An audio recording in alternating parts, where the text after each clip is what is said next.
Hello, good day po. Mapagpalang araw sa ating lahat. Welcome po sa aking channel. Kayo po ay nasa channel ni Pantero 101. Okay, bago po ang lahat, bago po tayo magsimula, ay manalangin po muna tayo upang kasihan tayo ng banal na Espiritu sa ating pagninilayan na kanyang banal na salita. Okay. O Diyos na makapangyarihan na may gawa ng langit at lupa, pinupuri ka namin, sinasamba ka namin. Ikaw ang dakilang Diyos na higit sa sapat sa aming pangangailangan. Patawad po sa lahat ng aming kasalanan. Nawa ay gabayan niyo po kami at samahan niyo kami sa pagninilay namin sa iyong banal na salita sa araw na ito. Dalangin ko, O Diyos, pagpalain mo nawa at ingatan, ilayo sa anumang uri ng kapahamakan at pagalingin mo nawa sa anumang uri ng karamdaman ang lahat ng tao na makakasumpong sa channel ko na ito bilang daluyan ng iyong mga banal na salita. Ito po ang aking samo at dalangin sa pangalan ni Jesus. Amen. Okay, salamat o Diyos sa iyong gabay at patnubay sa aming panalangin. So, shout out po sa aking mga viewers, subscribers, at lalong-lalo na sa aking channel members. Nawa ay madagdagan kayo, channel members. Sa mga hindi pa nagpa-member, pindot na po. Pindutin nyo lang yung join. Nakalagay doon, join. Para dumami po tayo. Amen? At sa mga hindi pa nakapag-subscribe, sa aking channel, subscribe na. Amen?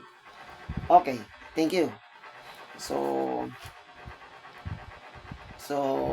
bago po tayo magsimula ng ating tatalakayin, ay hihiling ko sa inyo, kayong mga baguhan, wala kayong gagawin kundi makinig at sumampalataya sa Diyos na may likha ng langit at lupa. Amen? Okay. Narito po ang kanyang banal na salita na ating pagninilay-nilayan sa araw na ito. At ang sabi, Romans, in English, Roma, sa Tagalog, Romans chapter 1, verse 17. At ang sabi, for in the gospel, the righteousness of God is revealed, a righteousness that is by faith from first to last. Just as it is written, the righteous will live by faith. Amen? By faith. Ang subject matter pala natin, mga idol and kapanalig is pananampalataya. Amen? Okay. Sa Tagalog, Roma, chapter 1, verse 17. Ang sabi, sapagkat dito, ang katwiran ng Diyos ay nahahayag mula sa pananampalataya hanggang sa pananampalataya, meaning from first to last. From first to last, pananampalataya na. From pananampalataya to pananampalataya. Diba? Gaya ng nasusulat. Ngunit ang ganap, ang mangyayari, ang sabi, ang ganap ay mabubuhay sa pamamagitan ng pananampalataya. Righteous will live by faith. Amen? Ulitin ko, ganda ng ating pagninilay-nilayan, tungkol sa pananampalataya. Ano? Amen? Okay. Ulitin ko mga idol and kapanalig. Ang sabi sa Romans chapter 1 verse 17, for the gospel, the righteousness of God is revealed. A righteousness that is by faith, from first to last. Just as it is written, the righteous will live by faith. Okay? Amen? So next, ang sabi sa Tagalog, Roma chapter 1 verse 17. Ang sabi, sapagkat dito, ang katwiran ng Diyos ay nahahayag mula sa pananampalataya hanggang sa pananampalataya. From first to last, pananampalataya, gaya ng nasusulat. Ngunit ang ganap ay mabubuhay sa pamamagitan ng pananampalataya. Okay? Ang ganap, mangyayari. Ang ganap, ang kaganapan, meaning, ay mabubuhay sa pamamagitan ng pananampalataya. Amen? Purihin po natin ang salita ng Diyos. Okay. So, ang ating subject matter po ay pananampalataya. Ang pananampalataya sa English po, faith. Okay. Ihimayin natin ang pananampalataya. Ano ba ang pananampalataya? Ano ba ang ibig sabihin ng pananampalataya? Para alam natin kung ano yung kung ano yung pinagninilayan natin, para maintindihan po natin, hihimay-himayin natin. Mga idol and kapanalig, ano ba ang pananampalataya? Taas ang kamot. Yun. Ikaw. Okay. Ano yun? Ano ang pananampalataya, kapatid? Idol at kapanalig. Okay. Silid. Ako nang magsasabi. Ang pananampalataya,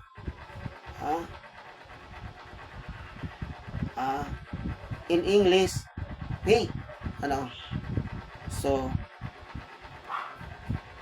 ang pananampalataya ay isang paniniwala sa Diyos. Amen. Ang pananampalataya ay paniniwala sa Diyos. Belief. In English, faith. Faith is a belief in God. So, sa Tagalog, ang pananampalataya ay paniniwala sa Diyos. Amen. Faith is a belief in God. Paniniwala sa Diyos. So, ano ba yung mga other terms ng faith? Bukod sa paniniwala sa Diyos. Ang faith, sino? Bukod sa paniniwala sa Diyos. Ano po yun? Ikaw. Okay. Sige, ako na lang. Ang sabi, ang paniniwala ay faith is, in English, faith, other terms ng faith, bukod sa belief. Faith is confidence. Tiwala, confidence. Faith is confidence, trust, in a person or thing. Confident ka. Confident. Faith is a confidence, trust. Confidence, trust in a person or thing. Confidence. Ano ba yung confidence? Is paniniwala pa rin. Tiwala. Faith is confidence, trust. Confidence and trust in a person or a thing. Yung tiwala mo sa isang tao. Or sa isang bagay. Yun yung faith. Kumbaga, at tiwala ka na. Yung tiwala. Faith is confidence, or trust in a person or a thing. So, pag sinabing faith, confidence and trust in a person or a thing.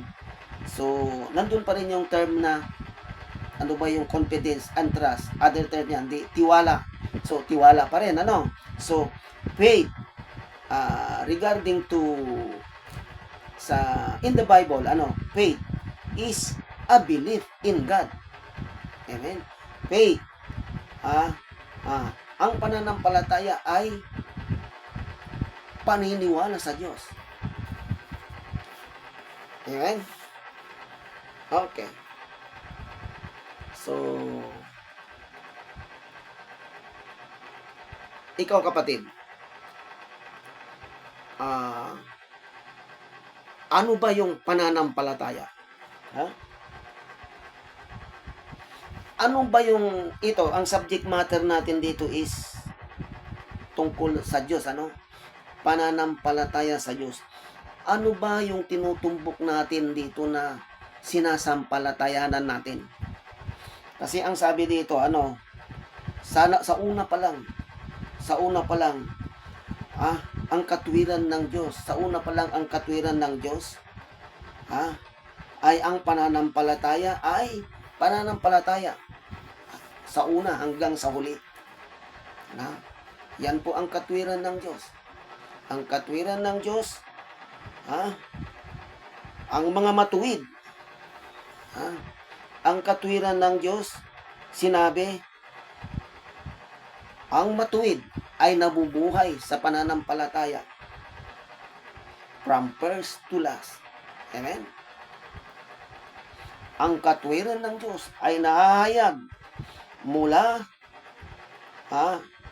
ang katwiran ng Diyos ay nahahayag mula sa pananampalataya hanggang sa pananampalataya.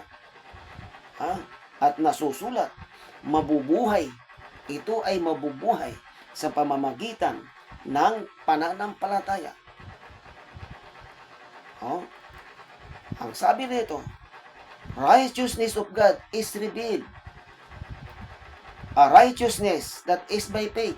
Ang pagiging matuwid ay pananampalataya. It is by faith. Ang isang matuwid ay nabubuhay sa pananampalataya. Lahat ng mga matuwid na yan, sila ay nabubuhay ng pananampalataya from first to last. So, ano ba yung sinasampalatayanan natin? Ano ba yung tinutumbok ng Diyos dito, Okay. Itakal natin yung, pananampalataya. Tapos faith, natakal na natin. Yung righteousness of God. Ano ba yung righteousness?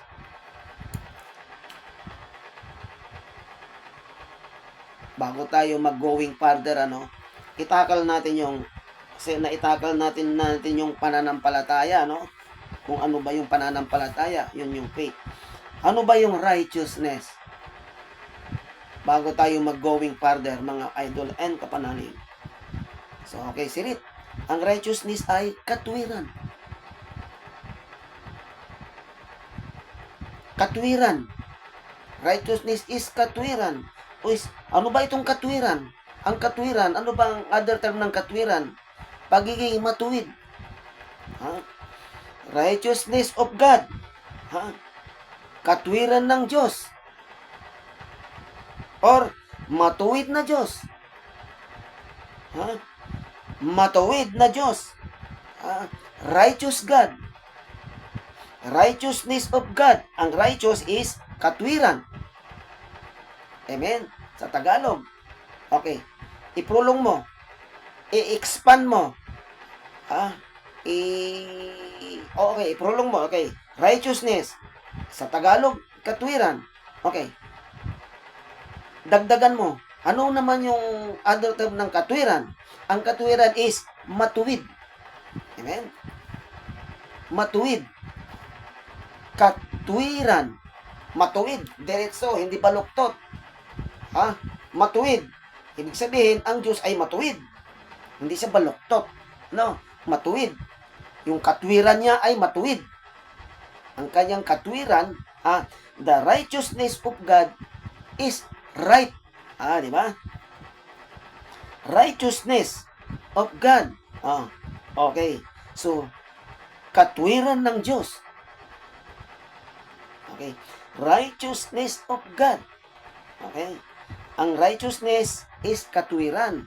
So, ano ba yung katwiran? Ang katwiran po ay isang pagiging matuwid.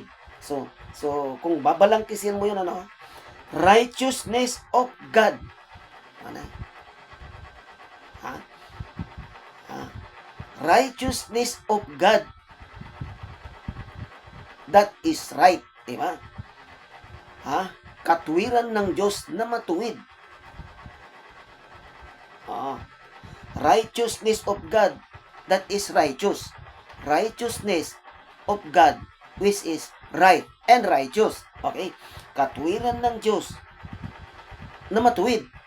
Diba? Righteousness of God, which is righteous. Tagalogin mo. Katwiran ng Diyos na matuwid. Diba? So, ano ba ang katwiran? Ang katwiran ay ang pagiging matuwid ng Diyos. So, yun yung sinasampalatayanan pa natin. Yung katwiran ng Diyos. Kasi ang Diyos ay matuwid. Ang Diyos ay righteous. Amen? So, yun yung isa sa mga sinasampalatayanan natin. Yun yung pinaniniwalaan natin na ang katwiran ng Diyos.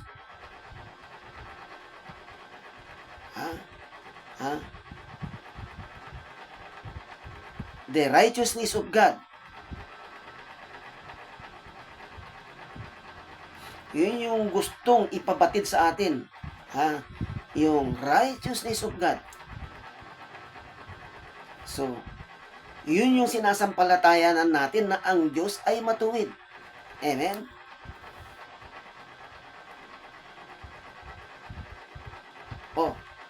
Okay. Ikaw kapatid, sumasampalataya ka ba na ang Diyos ay matuwid?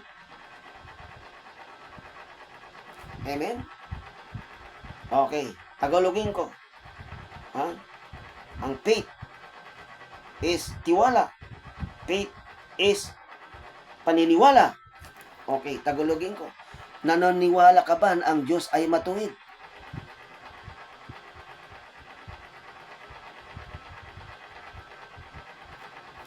Ang paniniwala sa English, faith.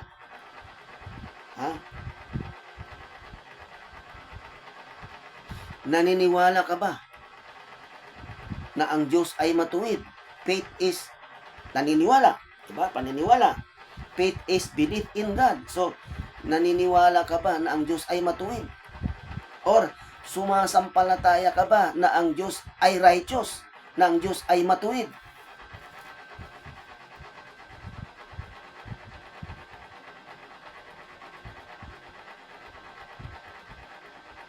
Okay.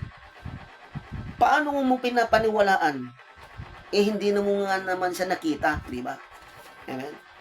Kaya, okay. Okay. Sabi mo, oo. Di ba? Sagot mo, naniniwala ako na matuwid ang Diyos. Paano mo ma-prove nga na, okay, naniwala ka? Can you prove? Paano mo i-prove? Paano mo pinaniniwalaan hindi mo naman siya nakikita? Amen? Okay, sabi mo, naniniwala ako. Naniniwala ka ba na ang Diyos ay matuwid? Okay. Sumasampalataya ka ba na ang Diyos ay matuwid? Do you believe that God is righteous?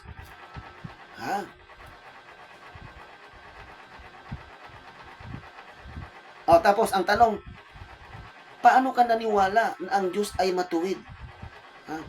Nakita mo na ba ang Diyos? Siyempre hindi pa, di ba? Siyempre hindi pa, di ba? So, ito ngayon yung pinapantungkulan niya. Sa una pa lang. Di ba? Siyempre hindi pa. Pero, naniwala tayo na ang Diyos ay righteous. Ha? Okay. Sa una pa lang, ang righteousness of God ay matuwid. Ha? Ang katwiran ng Diyos ay matuwid sa una pa lang. Pero ang tanong, naniniwala ka ba na matuwid ang Diyos? Sumasampalataya ka ba na matuwid ang Diyos? Siyempre, sasabihin ng mga believers in Christ, Siyempre, naniniwala ako. Amen?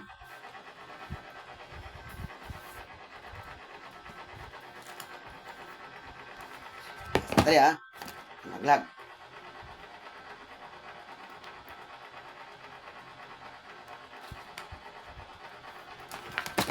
Okay.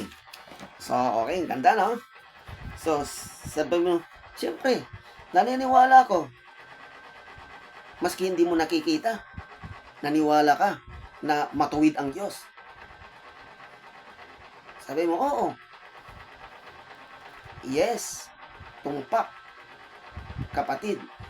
Kasi nga, sinasabi nito sa una pa lang, sa una pa lang, righteousness of God, ang righteousness of God is revealed.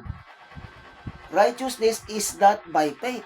Ang katwiran ng Diyos sa una pa man ay nahayag na ang kanyang katwiran ay nabubuhay sa pananampalataya by faith.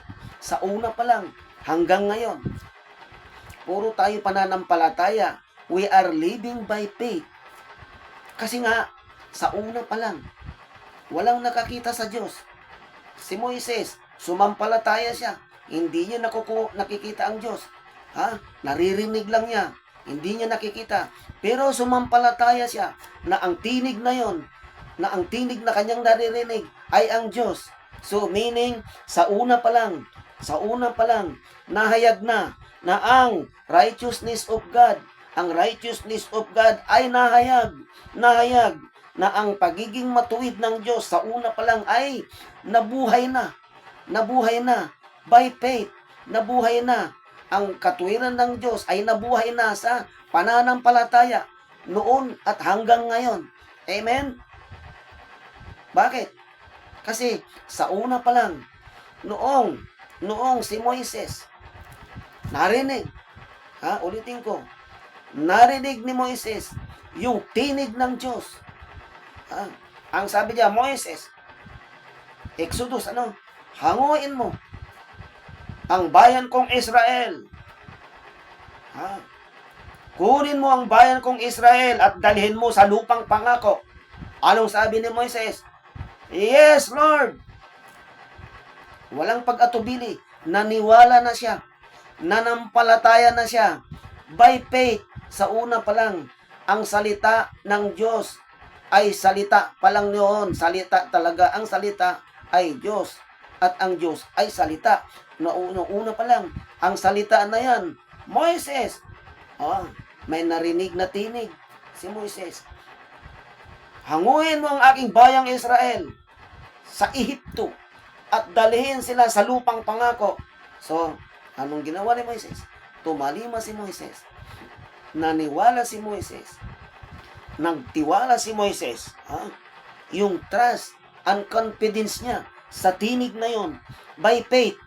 Faith. Ano ang ibig sabihin ng faith? Trust and confidence. Yung kanyang tiwala sa narinig niyang tinig na yun ay ang tinig ng Diyos. Bagamat hindi niya nakita ang Diyos. Kaya nga, tayo ay nabubuhay sa pananampalataya. Living by faith. Bakit? Kasi sumasampalataya tayo sa Diyos na may Diyos. Ang katwiran ng Diyos ay sumasampalataya tayo. Naniwala tayo. Pinagtiwalaan natin. Bagamat hindi natin siya nakita. Ganyan po ang pananampalataya. Sa una pa lang, ang pananampalataya ay nahayag na ang katwiran ng Diyos ay nabuhay sa pananampalataya. Bakit? Kasi noon hanggang ngayon, hindi natin siya nakita. pero sumampalataya tayo na mayroong Diyos. Amen? Amen. Ganda, no? Kaya ang pananampalataya ay faith. Sa una pa lang. Diba? Ang katwiran ng Diyos ay nabuhay na. Sa una pa lang. Hanggang ngayon. So, mabubuhay tayo mula noon hanggang ngayon sa pananampalataya. Faith. Walang sino man sa atin ang nakakita ng harap-harapan sa Diyos. Wala. Si Moises, hindi niya nakita. Nagpapakita lang siya sa pamamagitan noon ang tinig. May apoy. Liwanag. Yung liwanag na yun, sobrang liwanag. Ang sabi dun sa Bible, ang yung liwanag na yun ay sobrang, yun yung kaluwalhatian ng Diyos na hindi mo kayang titigan ng iyong mata. Nakita halos masilaw, hindi matitigan ni Moises yung liwanag na nagpakita sa kanya. Hindi niya matitigan. Sobrang liwanag. Maski yung liwanag na yun, hindi mo kayang titigan. Kasapagkat yun ay ang kaluwalhatian ng Diyos. Tayong mga tao, hindi natin kayang titigan yung kaluwalhatian ng Diyos. So, sa una pa lang, tinig ang naririnig natin. Salita. Yung salita na yun yung Diyos. At ang Diyos ay salita. At hanggang ang berbo, hanggang ang berbo na yon, yung salita na yon ay nagkatawang tao. Yun na si Jesus. Yun yung sinasampalatayanan natin. Amen? Sa una pa lang, ay nabuhay na tayo sa pananampalataya. Bakit? Kasi sa una pa lang, ang Diyos ay salita. So, sumampalataya na tayo. Naniwala na tayo na ang tinig na yon ay tinig ng Diyos. Si Moises, nung narinig ni Moises yung tinig na yon, ay sumampalataya si Moises na iyon ang tinig ng Diyos. Bagamat hindi niya nakikita. Sa una pa lang, nandyan na ang Diyos. Sa una pa lang. Sumampalataya na tayo. Sa una pa lang, tinig ang naririnig ni Moises. Tinig lang. Hindi niya nakita. Tinig. Salita. Naririnig niya yung salita. Sa una pa lang, ang salita na yan ay ang Diyos. At ang Diyos ay salita. Hanggang ang Diyos ay naging tao. Yung berbo na yon, yung salita na yon, yung berbo na yon, ibig sabihin ang berbo, salita, yung berbo hanggang sa yung berbo ay nagkatawang tao. Yun na si Jesus. Nung isugo ng Diyos ang kanyang bugtong na anak na si Jesus dito sa lupa, pinadaan siya sa womb, sa sinapupunan ng Birhing Maria. Kailangan dumaan sa proseso. Hindi pwede yung magic from langit, bababa si Jesus. Hindi po ganoon. Dinadaan sa proseso. Isinugo ng Diyos si Jesus na kanyang bugtong na anak. Sabi niya, anak, pumunta ka, bumaba ka sa lupa. Iligtas mo ang mga tao doon na nilikha ko. Sobra na silang makasalanan. So, sumunod ang Diyos. Sumunod si Jesus. Bumaba sa lupa. Dumaan sa sinapupunan ng Birheng Maria hanggang sa iniluwal na siya ni Birheng Maria. Yun po ang sinasampalatayanan natin. So, ano yun? Ulitin ko yung pananampalataya na yung righteousness of God, yung katwiran ng Diyos, na ang matuwid sa una pa man ay by faith na. Ang katwiran na yan sa una pa man ay isang pananampalataya na sumampalataya ka na ang Diyos ay siya yun. Yung tinig niya yun ay siya yun. Sumampalataya ka, yung katwiran niya na sinampalatayanan mo na siya ang Diyos. Siya yung salita na narinig mo, siya ang Diyos, maski hindi mo nakikita. Amen? Amen? Yan po ang pananampalataya. Sa ngayon, mula noon hanggang ngayon, nabubuhay tayo sa pananampalataya. We are living by faith na pinaniniwalaan natin ng Diyos, sumasampalataya tayo na may Diyos. Okay, so, ano ba yung pananampalataya? Na gustong, yung ano ba yung pinakabuod ng pananampalataya na gustong ipahiwatig sa atin ng Diyos sa kanyang banal na salita na ito, mga idol ng kapanalig? Sirit, ito po, ang pananampalataya, ang faith na yan, ang sinasampalatayanan natin na ang kanyang katwiran na yan, ang righteousness of God, ang katwiran ng Diyos sa pananampalataya na yan, ang kanyang katwiran, the righteousness of God, ang katwiran ng Diyos sa pananampalataya ay ito, sampalatayanan natin, sumampalataya tayo, na, ano yon? Si Jesus ay anak ng Diyos, namuhay na matuwid, at namatay para sa kasalanan ng sanlibutan. Amen? Amen? Yan po ang sampalatayanan natin, yung katwiran ng Diyos na pinapabatid sa atin, yung katwiran ng Diyos na ipinababatid sa atin na sumampalataya ka, sampalatayanan mo, magtiwala ka, believe in God, sumampalataya ka sa Diyos na si Jesus ay anak ng Diyos, namuhay na matuwid, at namatay para sa kasalanan ng sanlibutan. Amen? O ikaw kapatid na bago pa lang ngayon, ikaw idol, kapanalig, bago ka pa lang ngayon, ano ba ang pananampalataya? Faith. Pananampalataya ay faith. Ang pananampalataya, yun yung pagtiwala mo. Tiwala mo sa sinabi ng Diyos. Tiwala mo sa katwiran ng Diyos na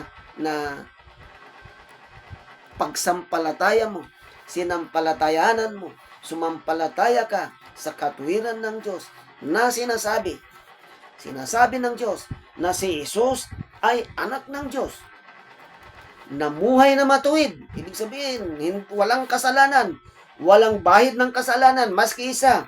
Okay, sampalatayanan mo, sumampalataya ka kapatid, na, ano yon? Ito yung pinakabuod, na si Jesus ay anak ng Diyos, namuhay na matuwid, meaning, nabuhay si Jesus dito sa lupa na walang bahid ng kasalanan, ni katiting, ni isa, na namuhay na matuwid, meaning, walang bahid ng kasalanan, ni katiting, at namatay para sa kasalanan nating lahat, para sa kasalanan ng sangkatauhan, sa kasalanan ng mga tao, kasalanan ng lahat. Meaning, namatay siya kasi tinubos niya ang kasalanan ng tao dito sa lupa. Amen? So, nakuha mo na kung ano ba yung pananampalataya.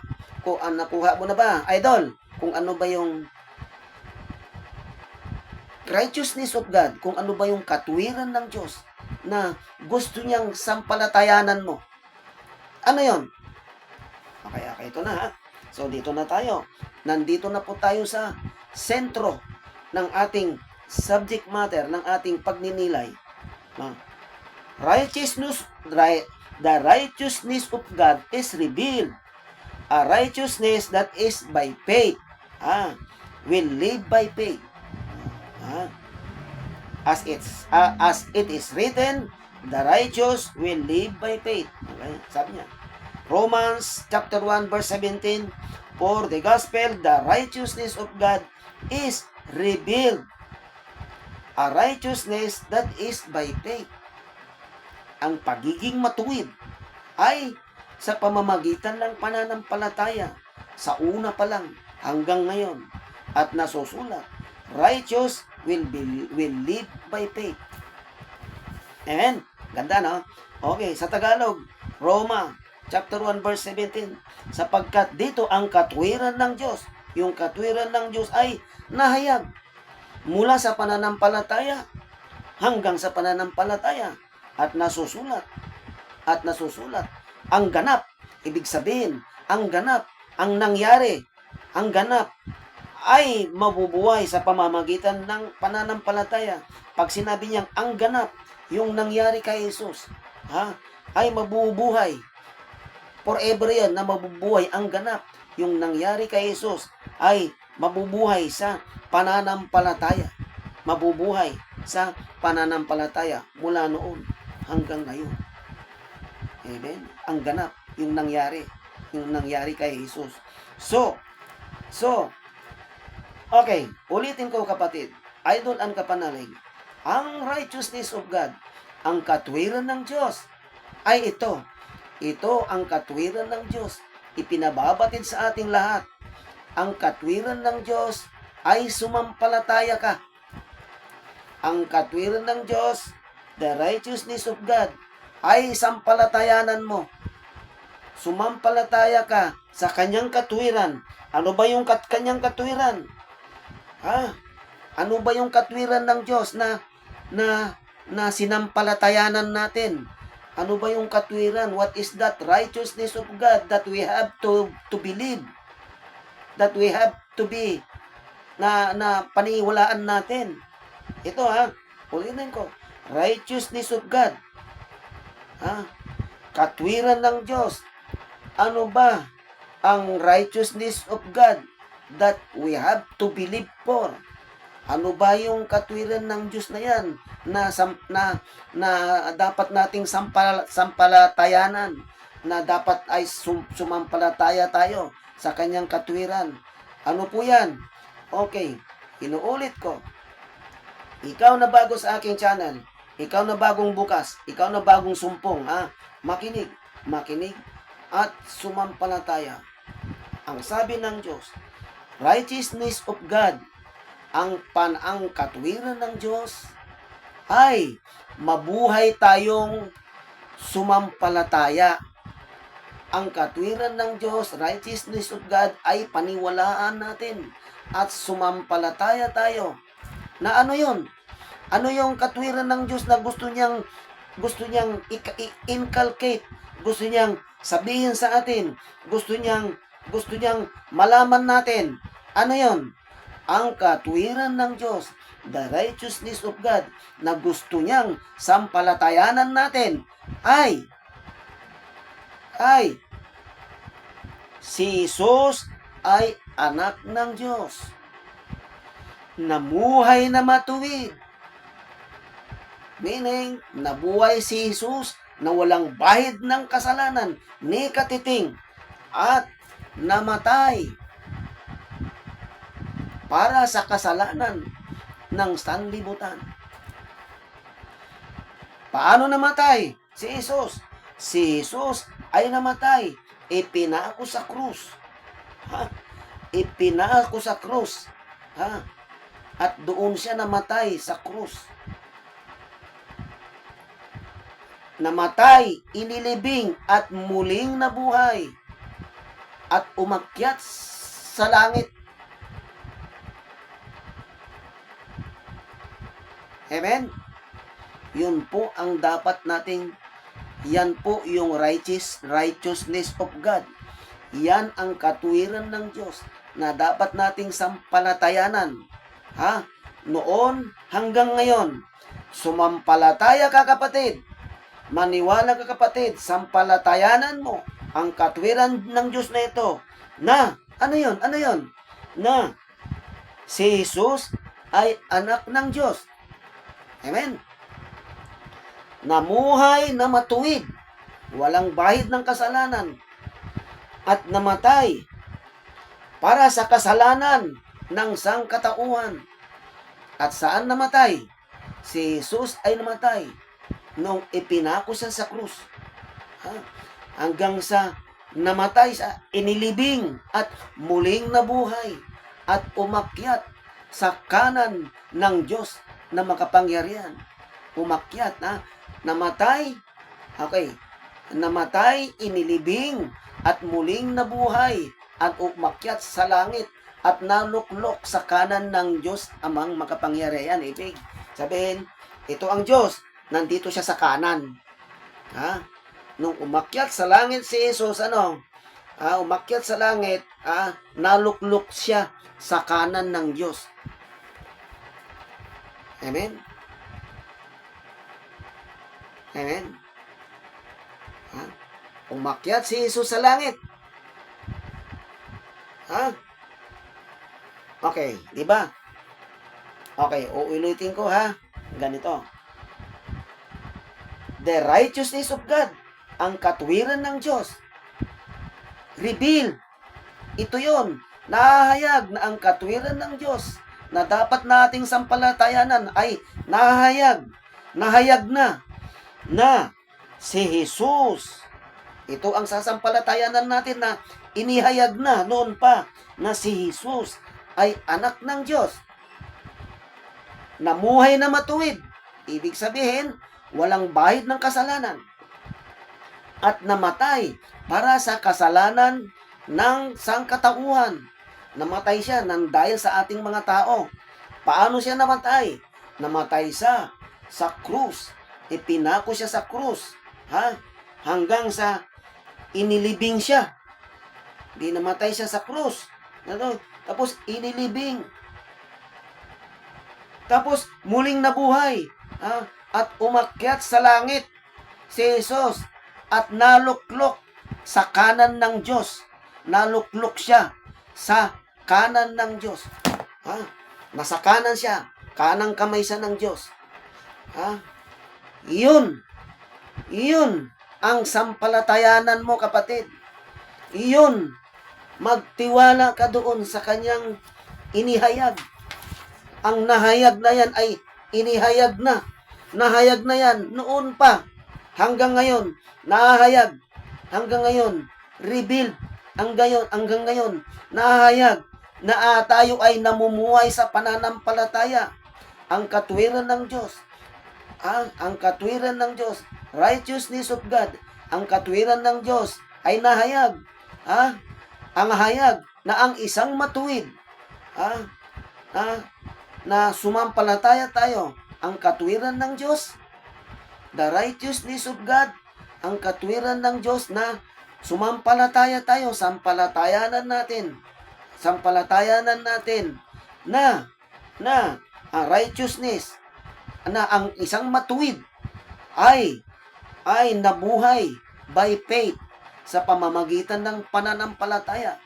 At sino ba yung matuwid na yon na nabuhay sa pananampalataya simula noon hanggang ngayon? Ang matuwid na yon, ang katwiran ng Diyos, ang righteousness of God, at ang katwiran ng Diyos na dapat nating sampalatayanan ay para sa isang matuwid na kaganapan. Ano yon? Ito, sampalatayanan mo, kapatid. Manampalataya ka na, kapatid. Ito ang katwiran ng Diyos na si Jesus ay anak ng Diyos. Nabuhay na matuwid. Ibig sabihin, walang bahid na kasalanan, ni katiting. At namatay para sa kasalanan ng mga tao. Tinubos niya. Namatay siya kasi tinubos niya ang kasalanan natin na mga tao dito sa sanlibutan na ito. Paano siya namatay? Namatay siya nung ipako siya sa krus. Ipinako siya sa krus hanggang sa namatay siya, hanggang sa inilibing. Inilibing si Jesus. At sa ikatlong araw, muling nabuhay. Nung nabuhay si Jesus, umakyat sa langit ngayon. Umakyat sa langit at naluklok sa kanan ng Diyos amang makapangyarihan. Amen? Amen po ba? Amen? Amen. Okay, so I hope na Naintindihan mo, kapatid?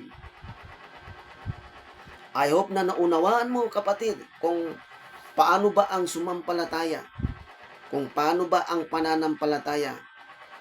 So, yun na yun. Sana naintindihan mo, no? Ang aking payak na kaalaman, ang aking payak na karunungan. Ha? Ang lahat ng sinabi kong ito sa inyo, kapatid, kapanalig, ay hindi po sa akin nanggaling, kundi galing sa Diyos amang makapangyarihan.